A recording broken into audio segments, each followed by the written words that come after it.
এই স্বাধীনতা বিরোধীদেরকে বিন্দুমাত্র স্পেস আমরা দেব না, তাদেরকে কোনোভাবেই স্পেয়ার আমরা করব না। ঢাকা মেট্রোপলিটন পুলিশের যুগ্ম কমিশনার বিপ্লব কুমার সরকার 1.5 লাখ টাকার বিনিময়ে দেশ ছেড়ে পালিয়েছেন।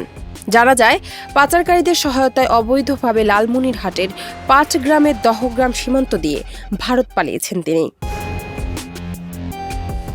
পাটগ্রাম থানা পুলিশ ও স্থানীয়রা জানান, দহগ্রাম ইউনিয়নের ডাঙ্গাপাড়া ওলেরপাড়ার এলাকায় পাচারকারী শুভ পুলিশ কর্মকর্তা বিপ্লব কুমারের পালিয়ে যাওয়ার বিষয়টি স্বীকার করেছেন। এই ঘটনার সন্দেহভাজন হিসেবে পাটগ্রাম ব্রাক ব্যাংকের ব্যবস্থাপক পঙ্কজ কুমার মদন নামে এক ব্যক্তিকে মঙ্গলবার রাত 9টার দিকে স্থানীয়রা আটক করেন।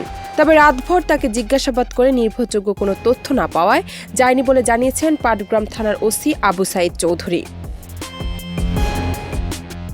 স্থানীয়রা জানান, বুধবার বিকেলে পাচারকারী শুভ রংপুরে টাকা সংক্রান্ত বিরোধের জেরে স্থানীয়দের হাতে ধরা পড়েন।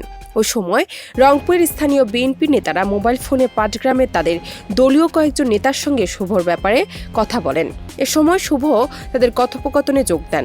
কথা বলার এক পর্যায়ে শুভ বলেন, মঙ্গলবার রাতে পুলিশ কর্মকর্তা বিপ্লব কুমার সরকারকে দহগ্রাম সীমান্ত পথ দিয়ে ভারতে পার করে দেওয়া হয়েছে।